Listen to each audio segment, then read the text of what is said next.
नमस्कार, आपके साथ मैं अदिति त्यागी। यूजीसी रेगुलेशंस 2026 जिन्हें स्टे कर दिया गया देश की सर्वोच्च अदालत द्वारा, अब ये तो पुरानी बात हो चुकी है, लेकिन उस कोर्ट रूम के भीतर हुआ क्या? सीजेआई और जस्टिस दो जस्टिस की ये बेंच थी, उस कोर्ट रूम के भीतर हुआ क्या? और कौन वो व्यक्ति था, वो कौन लॉयर था जो इस पूरे मामले को लेकर यूजीसी रेगुलेशंस जिन्हें ये कहा गया कि ये डिस्क्रिमिनेटरी इन नेचर है, यानी भेदभाव करने वाली हैं, सामान्य वर्ग यानी जो जनरल कास्ट है उन्हें टारगेट करती हैं, सवर्णों को टारगेट करती हैं, तो ये बहस हो चुकी है ऑलरेडी। सुप्रीम कोर्ट में क्या हुआ, वो फर्स्ट पर्सन अकाउंट जिसने ये सब कुछ देखा, ये केस भी लड़ा और साथ ही इनकी जो पिटीशन थी उस पर स्टे भी मिला, उसी पर बात करने के लिए मेरे साथ एडवोकेट विनीत जिंदल जी हैं।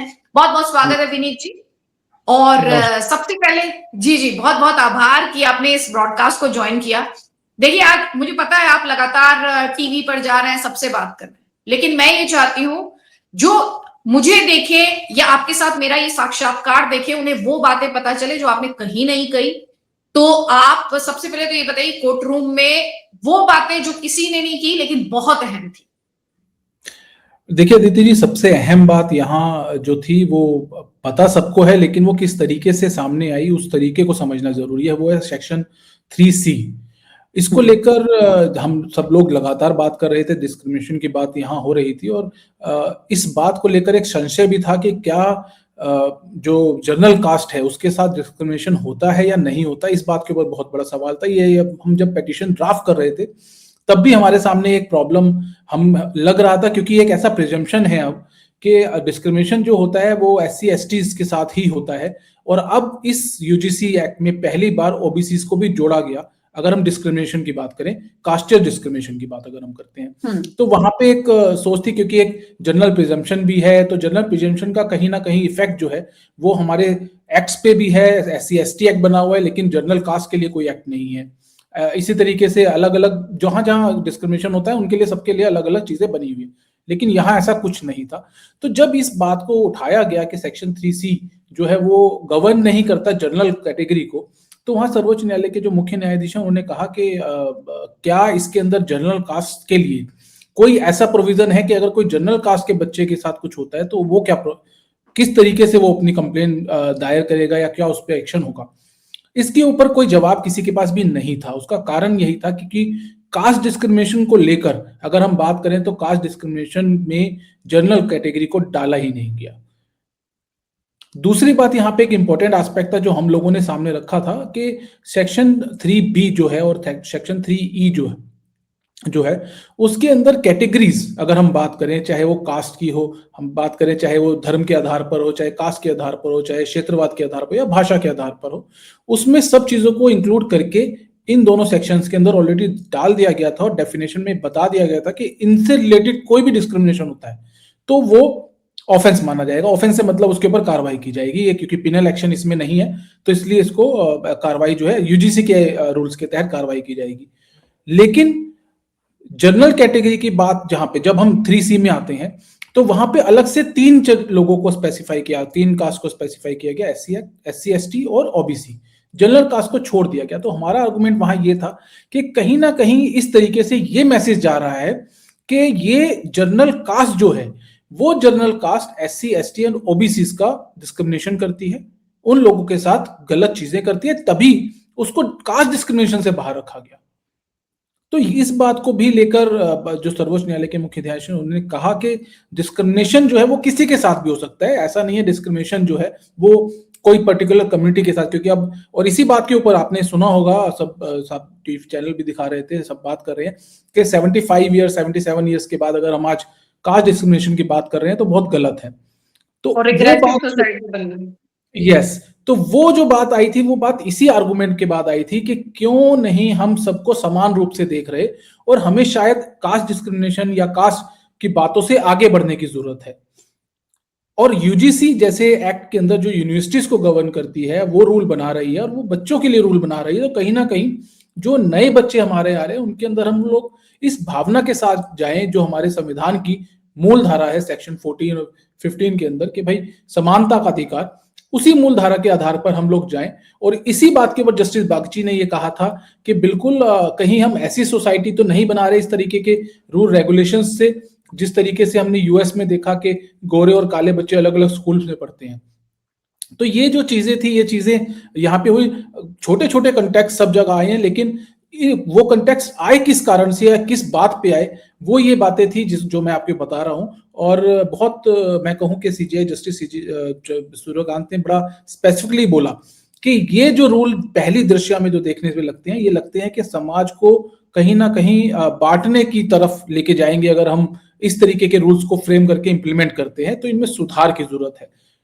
और अब सुधार को लेकर आप सब लोगों ने सुना ही है कि सुधार की बात जब आई तो सीजीआई जस्टिस चंद्रचूड़ ने खुद सजेस्ट किया कि इसमें एक कमेटी बनाई जाए और कमेटी ओवरसी करे, जी वो ओवरसी करे कि किस तरीके से इसमें चेंजेस की जरूरत है। उसके अंदर शिक्षाविद भी हो, उसके अंदर लॉयर्स भी हो, उसके अंदर सामाजिक कार्यकर्ता भी हो। तो आप समझिए, मैं अभी एक न्यूज चैनल की डिबेट पे था, तो उस न्यूज चैनल में एक अपने महान सो कॉल्ड पॉलिटिकल एनालिस्ट कह रहे थे एक छोटा सा एक्ट आया और उस छोटे से एक्ट को के ऊपर इतना शोर शराबा हो हल्ला मचा दिया गया सड़कों पर।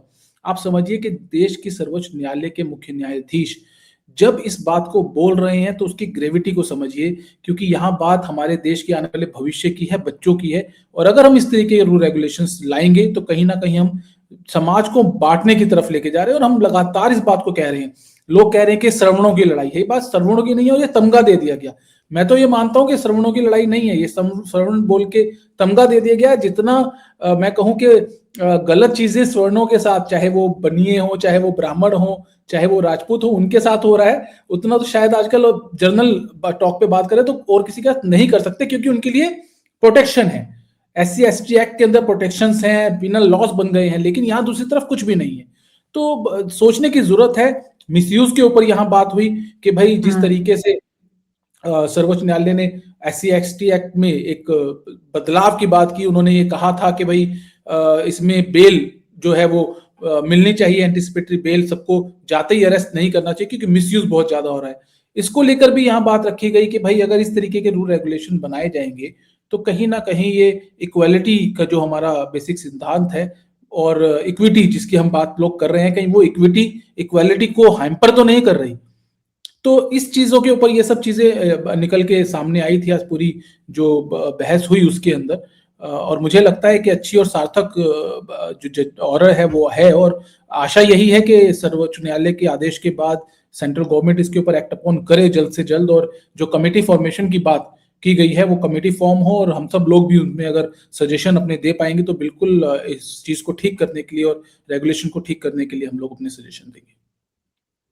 जैसे कि आपने कहा कि सबसे बड़ा डर जो इस रेगुलेशन के साथ जुड़ा हुआ था, यूजीसी रेगुलेशंस, जो कि promotion of equality in higher education institutions है, रेगुलेशंस 2026, उनमें उसके ग्रॉस मिसयूज को लेके बहुत सारी शंका जताई जा रही थी कि भाई इसका बेवजह इस्तेमाल हो सकता है, गलत इस्तेमाल हो सकता है। मैं इसके जुड़े एक पहलू पर आऊंगी, लेकिन उससे पहले मैं सर थोड़ा सा ये चाह रही थी कि आप ये बताते कि आपने खुद अपने वीडियो में कहा कि ऐसे एग्जाम्पल्स दिए गए जहां सवर्णों को टारगेट किया गया था। अगर उससे जुड़ी हुई कुछ बातें आप मुझे यहाँ पर दर्शकों को भी बता पाएंगे तो उन्हें भी बहुत कुछ सीखने को मिलेगा। जी बिल्कुल, और समझने को भी। बिल्कुल आप सबको याद होगा कि एक व्यक्ति, मैं नाम नहीं लूंगा, ऑल्दो वो सब सोशल मीडिया के अंदर सब जगह अवेलेबल है, एक व्यक्ति को 20 वर्ष की जो मैं कहूं कि एक तरीके से सजा भुगतनी पड़ी SC/ST एक्ट के तहत, जहां पे मतलब उसने वो काम किया नहीं था, उसके बाद उसके ऊपर झूठे आरोप लगाए गए और उसके बाद 20 साल तक पहले वो जेल में रहा, उसके बाद 20 साल तक उसको केस पूरा लड़ना पड़ा। तो ये एट्रोसिटी ही है एक तरीके से। दूसरी आप एग्जाम्पल, अगर आप जो सशक्त एग्जाम्पल अगर आप कहीं और आसान है सब लोगों के लिए समझना, तो आप JNU की दीवारों की आपको याद होगा किस तरीके से बनी है ब्राह्मणों और ठाकुरों के लिए लिखा गया था कि भारत छोड़ो। साथ साथ अशोका यूनिवर्सिटी का इंसिडेंट आपको याद है, लगातार वहां पे इस तरीके के नारे लगाए गए, बनिए ब्राह्मण और ठाकुरों को कि भारत छोड़ो की बात वहां पे की जाती रही। जिंदल ग्लोबल यूनिवर्सिटी का इंसिडेंट आपको याद होगा, जहां पे इस तरीके के नारे लगाए गए और टारगेट किया गया जो अपर कास्ट जिनको हम कहते हैं उनको। इसके साथ साथ एक इंसिडेंट और था, एक यूपी का एक बच्चा था जो कि 9th क्लास में पढ़ता था, और उसकी शिखा की, क्योंकि वो एक ब्राह्मण था, वो शिखा रखता था, उसकी शिखा को लेकर बहुत उसको टॉर्चर किया गया, बड़ा उपहास उसका उड़ाया गया, साथ साथ उसको टीज किया गया, जिसके बाद उसने आत्महत्या कर ली थी। परंतु उसके जो बच्चे, उसके जो फादर मदर थे, वो इतने कैपेबल नहीं थे। उसमें एफआईआर दर्ज हुई और एलिगेशंस बिल्कुल जो मैं बता रहा हूँ वही थे, परंतु उनके पास कैपेबिलिटीज नहीं थी, तो शायद उस पूरे मामले का जानकारी पूरी तरीके से नहीं हमें बाद में मिल पाई। लेकिन ये इंसिडेंट हुआ था, और ये इंसिडेंट भी अवेलेबल है, आप अगर सर्च करेंगे तो आपको वो इंसिडेंट भी मिल जाएगा। इसके अलावा एक इंसिडेंट एक महिला का था, जो कि चेन्नई की महिला थी, जो ब्राह्मण परिवार था, और ब्राह्मण परिवार में सिर्फ इसलिए क्योंकि लोग उनको कहते थे कि आप खाना लेके खाते हैं या मांग के खाते हैं, आप ब्राह्मण हैं, इस तरीके की बातें उनको की जाती थी। इसी वजह से सिर्फ उस परिवार ने जो थी वो आत्महत्या कर ली थी। तो ऐसा नहीं है कि प्रॉब्लम्स जो है, या टीज जो है, या फिर भेदभाव, जातीय भेदभाव की या डिस्क्रिमिनेशन की अगर हम बात करें, तो सिर्फ एक पर्टिकुलर कम्युनिटी या दो पर्टिकुलर कम्युनिटी से होता है, वो किसी से भी किया जा सकता है। और समाज में अगर हम बात करेंगे तो इतना ज्यादा वायलेशन आजकल आ गया है कि आप इस बात को कह नहीं सकते। आप देखिए ना, दिल्ली यूनिवर्सिटी का आपने एक वीडियो देखा होगा, एक बच्चे ने, एक व्यक्ति बता रहा था कि किस तरीके से एक लड़की को उसने प्रपोज किया, एक आदमी ने, उसने, लड़की ने मना कर दिया, तो उसने कहा कि मना करोगी तो मैं तुम्हारे ऊपर केस कर दूंगा, और उसने जाके उसके खिलाफ कंप्लेन फाइल कर दी। और उसके बाद वो कंप्लेन जो सेटल हुई, वो 50,000 रुपये उस व्यक्ति ने लिए उस महिला से, और वो कंप्लेन सेटल की गई। तो इस तरीके की चीजें सब लोग हमारे सामने, और मिसयूज की जो बात यहाँ पे हम लगातार कर रहे हैं, जो हम कोर्ट ने ही बोला, और सर्वोच्च न्यायालय मुख्य न्यायाधीश ने भी इस बात को माना कि बिल्कुल इस तरीके की चीजों को रोकने के लिए कहीं ना कहीं हमें ये भी देखना होगा कि कैसे ये अगर मिसयूज होता है तो उसको रोका कैसे जाएगा। इसको लेकर कोई प्रावधान पूरे यूजीसी रूल्स में नहीं बनाया गया, इसको लेकर उनकी चिंता थी, और इसीलिए आप देखिए ये बड़ा महत्वपूर्ण होती थी, क्योंकि सब लोगों ने इस पर ध्यान नहीं दिया कि पूरा रेगुलेशन स्टे किया गया है, सिर्फ एक पर्टिकुलर सेक्शन स्टे नहीं किया गया, पूरा रेगुलेशन स्टे किया गया। इसका मतलब ओवरऑल इसमें ग्रीसिंग की जरूरत है, ओवरऑल चेंजेस की जरूरत है, और इसीलिए कमेटी की बात यहाँ पे जो हमारे सीजीआई हैं उन्होंने की है, और आशा यही है कि इसके ऊपर एक सार्थक बहस के बाद ही कोई रूल जो है वो बनाए जाए दोबारा से, जो बने। विनीत जी, अभी आपने बहुत इंपॉर्टेंट चीज उठाई, एक एग्जांपल आपने दिया था, उस एग्जांपल के बारे में एक्चुअली मुझे भी मालूम नहीं है। आप थोड़ा सा उसके बारे में अगर बताएंगे, जो भी आपने कहा कि दिल्ली यूनिवर्सिटी में किसी छात्रा ने शायद मना कर दिया, या महिला, आपने कहा शायद छात्रा का या महिला का, sorry I miss that part, कि मना कर दिया तो व्यक्ति ने पुलिस कंप्लेंट फाइल कर दी। यू मीन SC/ST एक्ट के तहत? यस, SC/ST एक्ट के तहत कंप्लेंट फाइल कर दी गई, और आप मानिए अच्छा। कि प्रोटेक्शन तो वुमेन के पास भी है, लेकिन वो बीएनएस में शिकायत नहीं फाइल कर पाई, क्योंकि आपको पता है कि बहुत सारे, अगर आप डिस्क्रिमिनेशन की बात करते हैं, डिस्क्रिमिनेशन तरह तरह का होता है, तो वो नहीं कर पाई क्योंकि एक महिला थी, महिला पुलिस स्टेशन जाती, उसके घर वाले बोलते, अलग अलग तरीके की चीजें होती हैं, तो वो शायद उस वजह से अपनी कंप्लेंट नहीं कर पाई। लेकिन SC/ST एक्ट बड़ा आसान है, आप जाइए, आप शिकायत कीजिए, नॉन बेलेबल ऑफेंस है, आप देखिए क्या होता है। उसने यूनिवर्सिटी में जो प्रॉक्टर होते हैं उनके यहाँ कंप्लेंट फाइल की, कंप्लेंट के बाद वो जब उसको बच्चे को बुलाया गया तो उसने कहा जी मेरी तो कोई गलती नहीं है, ऐसे ऐसे ये सब चीजें हुई। तो उन्होंने कहा भाई आप देखो ये तो एक्शन इनिशिएट होगा आपके ऊपर, उसके बाद वो मैटर सेटल करना पड़ा उसको, और पैसे दे के सेटल करना पड़ा। तो हमारे समाज में अगर इस तरीके, हमने देखा किस तरीके से टीचर्स के बहुत से वीडियोस, और मैं आपको एक एग्जांपल यहाँ देता हूँ, RCBC का डाटा है, गवर्नमेंट एजेंसी का डाटा है, आप देखेंगे अगर, तो राजस्थान के अंदर 50% SC/ST एक्ट के तहत जो शिकायतें दर्ज होती हैं वो या तो इस वजह से कि झूठी होती हैं, नहीं तो कोई सबूत नहीं होता, इसकी वजह से वो बंद कर दी जाती हैं। 50% आप समझिए दीदी जी किस तरीके से इन चीजों को अगर बढ़ाया जाएगा तो किस तरीके से उसका इम्पैक्ट पूरे देश के ऊपर आएगा, और बच्चों के ऊपर किस तरीके से, क्योंकि यहाँ भविष्य की बात है। अगर एक बच्चे की आप कंप्लेन करते हैं तो वो अगर किसी ऑफेंस में फंसता है या उसके खिलाफ कोई शिकायत दर्ज होती है, तो आप समझिए कि उसका तो पूरा कैरियर खत्म हो गया। तो बहुत संजीदगी से देखने की जरूरत है। ऐसा नहीं है कि मैं तो देख रहा हूं कि बड़ा शोर शराबा हो गया है जब से स्टे हुआ है कि भाई अरे ये तो बड़ा हमारे ऊपर बड़ा अत्याचार हो गया। भाई अत्याचार किस तरीके का हो गया? आपके पास प्रोटेक्शन है, आपके पास SC/ST एक्ट है, आपके पास जो पूरा प्रोसेस है बेसिकली, क्योंकि अब 2012 वाले रूल्स एप्लीकेबल हैं, वहां पे भी उन रूल्स में भी SC/ST को प्रोटेक्शन मिली हुई है। तो कुछ गलत नहीं हुआ है अभी तक, और मुझे लगता है कि जो सोच है सर्वोच्च न्यायालय के मुख्य न्यायाधीश की या सर्वोच्च न्यायालय की जो सोच है, वो सोच वही है जिसकी हम बात कर रहे हैं। हम बात कर रहे हैं प्रोग्रेसिव सोच की, हम बात कर रहे हैं आगे बढ़ने की। तो अब बिल्कुल बात वही है घूम फिर के कि अगर हम लोग इस तरीके के, सर्वोच्च न्यायालय मुख्याधीश ने इस बात को माना है कि जो मिसयूज है, उस मिसयूज की ग्रेविटी को समझने की जरूरत है और आगे बढ़ने की जरूरत है। और इसलिए उन्होंने आज कहा कि अगर हम प्रोग्रेसिव सोसाइटी की बात कर रहे हैं तो हमें आगे बढ़ने की जरूरत है, हम पीछे नहीं जा सकते। और ऐसा ना हो कि हम ऐसे रूल्स बनाएं जिससे ये लगे कि हम लोग पीछे जा रहे हैं, पुराने समय में जा रहे हैं। 77 साल हो गए आजादी को, हर तरीके का प्रोटेक्शन मिला है सबको जिनको जरूरत है। प्रोटेक्शन आज तक लिया नहीं गया है, आरक्षण अवेलेबल है, हर तरीके की चीजें जो है वो कॉन्स्टिट्यूशन में दी गई हैं। तो एक यूजीसी रूल्स के अंदर कहीं ना कहीं इस तरीके की बात डालना, और वो भी नए बच्चों के साथ, तो बदलाव कहीं से आपको शुरू करना पड़ेगा। अगर आप बदलाव कहीं से शुरू नहीं करेंगे तो आप सोसाइटी को आगे कैसे बढ़ाएंगे? अच्छा, ये बताएं कि एक नेता के बयान पे भी बड़ी चर्चा हुई, बड़ा धमका रहे थे, वो बयान भी काफी चर्चा हुई, उसे लेके कोर्ट में गए, क्या कॉन्टेक्स्ट था? बात करते हुए जब ये बात हुई थी कि भाई जो जनरल कास्ट है क्या उनके ऊपर कोई डिस्क्रिमिनेशन होता है या कोई मिसयूज होता है, तो वहां पे एक रेफरेंस वहां पे दिया गया था कि रिसेंटली एक पॉलिटिकल पार्टी की प्रवक्ता है, उन्होंने इस तरीके से बोला कि 90% है तो भुगतना तो पड़ेगा। तो इस तरीके की चीजें जो है वो बोली गई थी, लेकिन बहुत ज्यादा उस चीज को तवज्जो नहीं दी गई सीजीआई की तरफ से, मैं अगर आपको बताऊं, क्योंकि उनका बड़ा फोकस था। और वो फोकस्ड इसीलिए था कि वो चाहते थे कि जो पूरी जो हेयरिंग है, वो हेयरिंग अपनी जगह से कई जो सोच है उससे ना हटे, और आर्गुमेंट जो थे वो arguments in respect of rules थे। और उन्होंने 2-3 बार बीच में बोला भी, जो हमारी तरफ के लॉयर्स थे, 3 पिटीशन बेसिकली आज लगी हुई थी, और 3 पिटीशंस में से तीनों लोग अपने अपने आर्गुमेंट्स कर रहे थे। तो एक उन पिटीशन आर्गुमेंट्स सर को, आपकी थी, एक पिटीशन आपकी थी, बाकी 2 पिटीशंस किसकी थी सर? देखिए, एक पिटीशन हमारी थी, एक पिटीशन एक मुर्तुंजे झा करके हैं, मेरे ख्याल से यूपी से बिलोंग करते हैं, उनकी थी, और एक पिटीशन मिस्टर दीवान है, उनकी थी। 3 पिटीशंस यहाँ पे जो थी वो आज लिस्टेड थी, और तीनों पिटीशंस में आर्गुमेंट करे हैं सब लोगों ने अपनी अपनी तरफ से, और एक साथ बेसिकली वो टेकअप की गई थी क्योंकि सेम इशू था। और आर्गुमेंट के समय पे यही बात जब आई थी, जब आप बात कर रही थी पॉलिटिकल जो एक प्रवक्ता है उनकी, तो वो तभी आई थी, रेफरेंस तभी आया था। और सीजीआई ने कहा कि देखिए, यहाँ पे आप लॉ की बात कीजिए, यहाँ पे आप मुझे बताइए कि इसमें क्या कमियां हैं जिसको हम यहाँ पे डिस्कस कर पाए और ठीक करने की जरूरत हो। आप इन सब चीजों को अभी मत देके आइए, इसकी जरूरत नहीं है।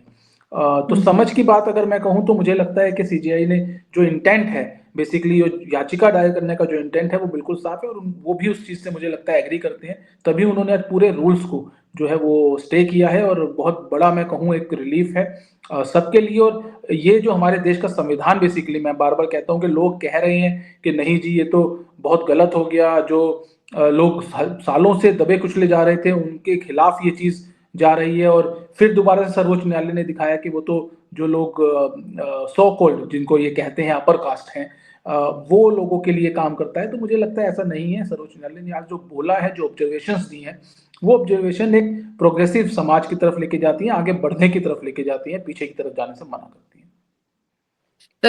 आपने क्योंकि रेगुलेशंस का जिक्र किया, एक शब्द जो मैंने वो नोटिस किया वो था वेग, कि जो रेगुलेशंस है ये वेग है, स्पष्ट नहीं है। उस सिलसिले में क्या बात हुई, और शायद इसीलिए उसको स्टे भी किया गया कि अगर मैं गलत हूं आप दुरुस्त कीजिएगा, जो मैंने पढ़ा ऑनलाइन सोर्सेज में वो यही था कि शायद सीजीआई ने कहा कि जब आपने 3C में ये लिखा है तो फिर 3 में आपकी जो डेफिनेशन है वो अलग क्यों है? एक तरफ आप एक जनरल कास्ट को आउट कर रहे हैं और फिर नीचे आप एक दूसरा जो पैमाना है वो लिख रहे हैं 3E में। जी बिल्कुल, इस बात को लेकर भी बात हुई थी, और इसका कारण मैं बता देता हूँ आपको कि देखिए, जब कोई लॉ बनाया जाता है और किसी को इक्विटी, स्पेशल प्रिविलेज, अगर आप, जिसको मैं स्पेशल प्रिविलेज ही कहूँगा, अगर आप किसी को देते हैं तो उसका कारण लिखा जाता है। इस पूरे एक्ट में आप देखेंगे तो जो 3 कैटेगरीज, 3 कास्ट जिनको 3C में डाला गया, तो सवाल सीजीआई जो थे उनका ये था कि आपने इनको अगर अलग से डाला तो इसका मतलब आप कहीं ना कहीं इनको कुछ अलग से दे रहे हैं। उसका कारण क्या है वो आपने कहीं भी डिस्क्राइब नहीं किया, वो डिस्क्रिप्शन आपने नहीं दिया, ऊपर से आपने डिस्क्रिप्शन नहीं दिया, और साथ में आप जनरल कास्ट को आपने इसमें से आउट कर दिया, जबकि 3E के अंदर आप लोग सबको इंक्लूड कर रहे हैं। और फिर हमारा आर्गुमेंट भी ये था कि जब आपने कास्ट की बात करी और कास्ट आपने ई के अंदर लिख दिया, तो कास्ट को आपको दोबारा से स्पेसिफाई करने की जरूरत नहीं थी। तो वो चीज़ों के ऊपर बिल्कुल सीजीआई साहब ने कहा कि नहीं, बिल्कुल इस बात को मानने वाली बात है कि लीगल एस्पेक्ट पे ही अगर हम बात करें तो इसके अंदर खामियां हैं, और जो डिस्क्रिप्शन होना चाहिए वो डिस्क्रिप्शन इसके अंदर कारणों का कि ये चीज़ किस लिए और क्यों की जा रही है, ये चीज़ें नहीं है। और इसके अलावा सेक्शन 8 की बात करें, जो इक्विटी कमेटी की बात है, उसके अंदर भी कई चीज़ें थी, लेकिन आज उसके ऊपर बहुत ज़्यादा बात नहीं हुई। थोड़ा-सा उसके ऊपर हम लोगों ने कहा था कि भई इसके अंदर रिप्रेजेंटेशन को लेकर बात है। साथ में रेगुलेशंस में जब कंप्लेंट अगर कोई करता है तो उसके ऊपर अगर झूठी पाई जाती है तो किस प्रकार का एक्शन होगा, जबकि पहले ये था, इसको हटाया क्यों गया? तो इस तरीके की चीज़ें जो थी वो रखी गई थी, और मुझे लगता है कि सीजेआई साहब इस बात को एप्रिशिएट कर रहे थे कि ये 2 3-4 चीज़ें हैं, ये बहुत इंपॉर्टेंट है। और कहीं न कहीं कुछ और चीज़ें, क्योंकि जस्टिस बागची जो हैं वो हमेशा बहुत पूरा जो भी चीज़ आती है उनके सामने पूरा पढ़ के आते हैं और अच्छे से समझ के आते हैं। तो मुझे लगता है कि उन्होंने अच्छे से देखा था, उनको पता था कि इसके अंदर कमियाँ हैं, और कमी को सुधारने के लिए एक प्रॉपर जो चैनल है वो यही है कि एक कमेटी बनाई जाए, और कमेटी बना के उसके ऊपर दोबारा से एक बार उसको देखा जाए। मैं आपसे ये जानना चाह रही हूँ कि स्टे हो गया इस पर, रेगुलेशंस पर। आपका आप आपका गोल क्या है कि क्या चेंजेस इसमें होने चाहिए ताकि इससे सामान्य वर्ग यानी जनरल कास्ट जो है, सवर्ण जो है, वो राइट टू इक्वालिटी जो कॉन्स्टिट्यूशन सबको गारंटी करता है, चाहे वो किसी विशेष समाज से आता हो या वो जनरल कैटेगरी में आता हो, कि उसका वायलेशन ना हो। तो आप क्या क्या बदलाव इस रेगुलेशन में चाहते हैं, या आप इसे फुल्ली स्क्रैप चाहते हैं, आप क्या चाहते हैं? देखिए, सबसे पहले दीदी मैं अगर पर्सनली बात करूँ तो हम लोगों ने कहा भी यही है कि इन रेगुलेशंस की कोई ज़रूरत नहीं थी। उसका कारण मैं आपको बताता हूँ कि अगर हम बात करते हैं एससी-एसटी कम्युनिटी की, तो 2012 के जो रूल्स हैं उसके अंदर उनको प्रोटेक्शन दी गई थी, और प्रोटेक्शन के साथ-साथ उसके अंदर ये प्रोविज़न भी था कि अगर कोई गलत कंप्लेंट करता है तो उसके ऊपर एक्शन लिया जाएगा। तो हम लोगों का जो बेसिक पॉइंट है वो यही है कि इन रूल्स की, नए रूल्स की कोई ज़रूरत नहीं थी। अमेंड करना था तो जो पुराने रूल थे उनके अंदर कुछ अगर छोटा-मोटा अमेंडमेंट होना था तो वो कर सकते थे। और प्रोटेक्शन की अगर हम बात करें, जो कि कॉन्स्टिट्यूशन भी कहता है, ऐसा नहीं है कि कॉन्स्टिट्यूशन नहीं कहता, एससी-एसटी चेक्स के लिए अलग से प्रोविजंस वहाँ पे दिए गए हैं, उनको स्पेशल ट्रीटमेंट देने की बात कही गई है, तो बनाए जा सकते हैं, ऐसा नहीं है नहीं बना सकते। लेकिन ऐसा ना हो कि उनके लिए कुछ करने के चक्कर में हम लोग, जो जनरल कैटेगरी के जो लोग हैं या बच्चे हैं, हम उनका नुकसान करें। तो मेरा मानना यही है कि ऐसे नए रूल्स की ज़रूरत नहीं है, और जो अमेंड करने की ज़रूरत है वो ये है कि आज हमें प्रोग्रेसिव होके देखने की ज़रूरत है, और जनरल कैटेगरी के बच्चों के लिए भी वहाँ पे कोई प्रोटेक्शन होनी चाहिए कि अगर कोई उनके ऊपर कोई गलत कंप्लेन करता है तो उसके ऊपर किस प्रकार का एक्शन होगा, वो ज़्यादा हार्श होना चाहिए। सबसे पहली बात। दूसरी बात कि अगर कोई जनरल कैटेगरी के बच्चों को कोई टीज करता है या उनके साथ कोई भेदभाव करता है तो उसके ऊपर क्या एक्शन लिया जाएगा, क्योंकि नए रूल्स के अंदर भी कोई प्रोविजन नहीं दिया गया है कि अगर कोई जनरल कास्ट का बच्चा कोई कंप्लेन करता है किसी चीज की तो उसके ऊपर एक्शन क्या होगा दूसरे व्यक्ति के ऊपर। तो यहाँ पे कहीं ना कहीं इन चीजों की कमी है, और मुझे लगता है कि ये बदलाव के साथ ये चीजें, अगर नए रूल्स भी लाना चाहती है सरकार, तो बदलाव के साथ ऐसे जो कि दोनों पक्षों के, चाहे वो SC ST हो, OBC हो, चाहे जनरल कास्ट हो, सबके लिए एक समान रूप से प्रोटेक्शन देते हो।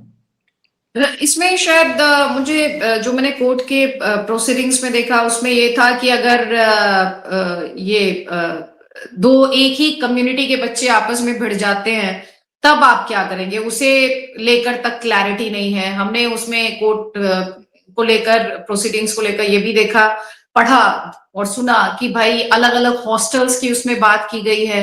तो क्या ये सब भी रेगुलेशंस का हिस्सा है जिस पर सीजीआई ने कहा कि भाई हम तो एक ही हॉस्टल में रहा करते थे, किस तरह का समाज हम बनाना चाहते हैं, हम सेग्रीगेशन क्यों क्रिएट कर रहे हैं? तो ये सब बातें भी कोर्ट में हुई। हाँ जी, बिल्कुल हुई थी, और ये इसी बात पे हुई थी जब हम जब बात करते हैं कि भाई हम जब ये सेक्शन 3C की हम लोग जब बात कर रहे थे और उसके अंदर हम कह रहे थे कि भाई एक पर्टिकुलर सेक्शन को हटा दिया गया और बाकी सबको उसमें, क्योंकि देखिए हमारे देश में जो सामाजिक ताना बाना है उसके अंदर 4 ही कैटेगरीज हैं, SC ST OBC and general caste. अब आपने 3 को उसमें डाल दिया और एक को हटा दिया, तो आप इसका मैसेज क्या दे रहे हैं? इसका मैसेज कहीं ना कहीं ये है कि SC ST OBC को कि भाई जनरल कास्ट इसलिए आपसे अलग है क्योंकि वो ऑप्रेस नहीं होता, वो ऑप्रेस करता है, वो डिस्क्रिमिनेट करता है। तो ये एक मैसेज है ऐसा। तो ऐसा मैसेज आप देना क्यों चाहते हैं? क्यों नहीं वहां पे या तो किसी को रखने की जरूरत नहीं थी या फिर हटा देने की जरूरत थी। तो ये जब आर्गुमेंट था तो उस समय पे ये बात आई थी, और ये कहा कि समाज को, सीजीआई साहब ने ये कहा था कि ये देखिए ये समाज को बांटने वाली बात है। यूएस का एग्जांपल दिया गया और अब ये बात भी आई कि इंटरकास्ट मैरिजेस अब होती हैं और ऐसा नहीं है, समाज बदला है और समाज बदला है तो समाज के बदलने के साथ-साथ कानूनों को भी बदलने की ज़रूरत है और जो इम्प्रूव करने की ज़रूरत है उसको इम्प्रूव कीजिए, उसको डिग्रेस मत कीजिए, उसको डिग्रेड मत कीजिए। सर मैं आपसे जो टोटालिटी में समझना चाहती हूँ वो ये कि क्या इन नए रेगुलेशन की जरूरत है या आपको ये जरूरत क्यों महसूस हुई? ये मिनिस्ट्री ऑफ एजुकेशन ने ये क्यों किया? क्योंकि जब मैं पढ़ सुन रही हूं तो उसमें कहा गया कोर्ट की ही तरफ से इस चीज को लेके दबाव था। इस तरह की बातें जगह जगह लिखी जा रही है। तो आप मुझे क्लैरिटी दीजिए कि यूनिवर्सिटी जो हायर एजुकेशनल इंस्टीट्यूशंस हैं, मुझे लगता है कि छात्र के, ये मेरा पर्सनल ओपिनियन है कि छात्र जीवन में राजनीति ठीक है, लेकिन उसमें राजनीति ही हो, पर्सनल अखाड़ा ना बन जाए और पर्सनल बायसेस ना प्ले आउट करने लगे। तो हमारे नियम कायदे जो हैं उस तरह के ना हो जहां पर किसी भी बायस को सेटल करने का या स्कोर सेटल करने की गुंजाइश हो। ये एक बात है जिसका ध्यान हमेशा रखा जाना चाहिए। तो ये जरूरत क्यों महसूस हुई, मैं आपसे ये समझना चाह रही हूँ। और इसमें एक ये बर्डन ऑफ प्रूफ जो था वो भी शिफ्ट कर दिया गया। इस तरह की बातें भी मैंने पढ़ी, सुनी और देखी। देखिए दीदी, सबसे पहले तो ये आपका सवाल कि भाई ये ज़रूरत क्यों पड़ी, तो आपको बताऊँगा कि एक याचिका है जो कि 2019 से सर्वोच्च न्यायालय में पेंडिंग है।